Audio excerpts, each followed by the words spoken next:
Alors, pour la pagination, je vais vous donner quelques petits trucs et vous en ferez ce que vous voudrez, évidemment, comme d'habitude. Allez, on est parti. Déjà, donc, je vous ai dit, soit vous prenez une page ou deux pages, ça, c'est selon votre volonté. Alors moi, je vais vous expliquer au niveau juste de la pagination, c'est que, donc, vous vous souvenez, on a travaillé ces petites choses-là. Et donc, si on les remet dans le contexte, on peut soit les enfermer dans un cadre, pourquoi pas, et dire, voilà, blablabla, blablabla, et écrire tout un truc. Mais vous pouvez aussi essayer de faire ce qu'on appelle un espèce de cadre ouvert, comme ça, mais ce cadre ouvert fait un espèce d'ensemble. Et donc, par exemple, si on revient sur cet arbre, vous pouvez l'ouvrir comme ça, continuer un peu comment ça s'appelle, la Loire ou la rivière ou tout ce que vous voudrez, et inclure donc votre texte. Nous sommes sur la Loire, etc., etc. Et écrire sur le côté en utilisant toute une place où vous auriez mis une masse de feuilles qui est totalement pas très franchement intéressant, mais franchement pas intéressant. Après, si vous aimez les feuilles, c'est votre droit aussi. Mais voilà, donc, et plus vous allez essayer de mettre en valeur un peu vos dessins mélangés avec votre texte, ça peut être tout aussi intéressant. Alors, évidemment, là, ce que je vous parle, parce que des carnets de voyage, il y a autant de styles de carnets de voyage qu'il y a de voyageurs quasiment. Alors, il y en a qui mettraient par exemple des tickets, il y en aurait qui mettraient des petites brindilles, qui les colleraient, il y en aurait qui mettraient, je sais pas trop quoi, 40 000 trucs à l'intérieur. C'est votre droit aussi, il y a pas de souci. Moi, je reste dans la pratique, c'est-à-dire dans le carnet de voyage que vous allez éventuellement éditer et ou éventuellement pour vous, mais franchement, le basique le plus possible. C'est à vous ensuite de me faire ce que vous avez envie de faire. Voilà, ça, on sait très clair. Je ne vais pas rentrer dans 40 000 façons de faire des trucs de voyage, sinon on va pas en finir. Donc, premier truc, ça peut être comme ça. Et l'autre truc, éventuellement, c'est on supprime évidemment le cadre et un peu comme une bande dessinée, vous mettez un espèce de cadre de texte et vous écrivez ce que vous avez besoin d'écrire, etc. C'est aussi une façon de faire. Vous pouvez aussi peindre totalement et mettre comment ça s'appelle, vos arrière-plans et autres, mais à condition que vos arrière-plans soient hyper flous. Hein, si vous mettez ça pas trop flou, ça marchera pas. Mais si vous le mettez totalement flou, vous pouvez écrire aussi dessus avec une plume de préférence ou un stylo, et là, ça se verra particulièrement bien. Donc, vous comprenez, c'est à vous de choisir comment placer le texte, etc. Alors, c'est pareil. Il faut aussi savoir si vous placez 40 000 textes ou pas. C'est-à-dire, si vous êtes un grand bavard, comme moi par exemple, hein, si vous faites un tout petit arbre, hein, n'est-ce pas, Karine, hein, c'est un peu ton truc, de temps en temps, ça t'aime bien travailler tout petit. Et comme Karine, bavarder.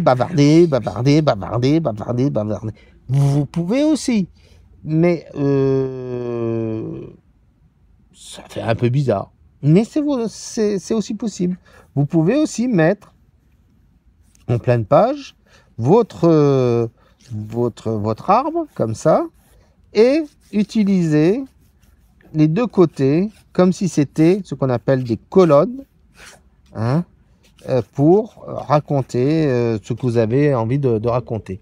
Vous comprenez? Il n'y a pas franchement de règle.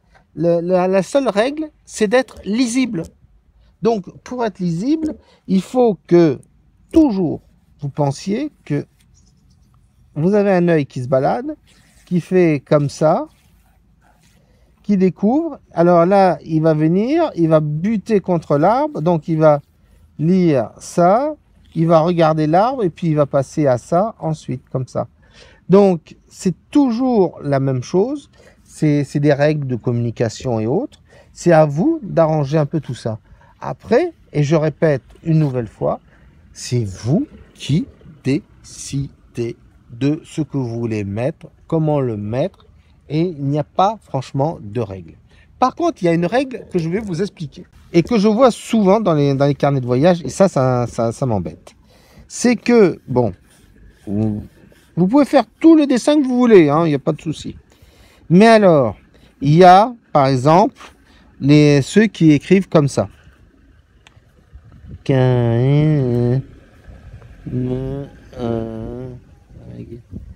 Est-ce qu'il y a quelqu'un qui arrive à lire? Ben, moi pas. Voilà. Je suis là. Hein. Et c'est pourtant, Karine me regarde. Alors, maintenant, s'il y en a qui écrivent comme ça. Médecin. C'est aussi quand même très dur à lire. Mais voilà. Le problème, c'est effectivement, c'est votre écriture. Alors, si vous avez une très belle écriture manuscrite, effectivement, cette partie ne vous regarde pas. Mais si vous avez une écriture comme moi de cochon, et comme une grande majorité de Français, moi, ce que je vous conseille, ou de francophones, c'est d'éviter d'écrire en manuscrit et d'écrire plutôt en majuscule. Donc, essayez plutôt quelque chose. Pourquoi? Parce que, à part si c'est pour vous et que vous savez bien vous relire, il n'y a pas de souci. Hein, vous pouvez faire tous les trucs que vous désirez, raconter tout ce que vous avez envie de raconter. Ça, il n'y a aucun souci avec votre style d'écriture. Mais si vous le prêtez à votre copain ou votre copine, à vos amis, ils vont dire « Qu'est-ce que tu nous as écrit là ?» Et ça, ce sera toutes les pages. Et donc, à la fin, ça sera très chiant. Donc, c'est pareil si vous faites de l'édition. Si vous faites de l'édition, alors là, vous êtes obligé d'avoir un lettrage, mais irréprochable. Alors, autre astuce, si franchement, non seulement vous avez un lettrage merdique en manuscrit, ou un lettrage merdique aussi comme ça, vous le faites au crayon d'abord, clac, clac, clac, clac, vous écrivez tout ce avec la façon que vous avez l'habitude d'écrire, et ensuite, éventuellement, à l'ordinateur, vous tapez, vous choisissez une petite police qui convient, vous faites votre petit truc et vous collez en rebasant des choses que vous avez déjà écrites. Au moins comme ça, vous serez lisible. Parce que rien n'est pire qu'un carnet de voyage illisible. Ça, je peux vous le dire, c'est même pas, je vais même pas dire intolérable, c'est un manque de savoir-vivre par rapport à votre lecteur, à votre lectorat. Donc, pensez à ça, pensez à la mise en place, et plus vous allez travailler cette mise en place, plus vous allez travailler toutes ces choses-là, et mieux ce sera. Et croyez-moi, votre carnet de voyage sera irréprochable. Voilà.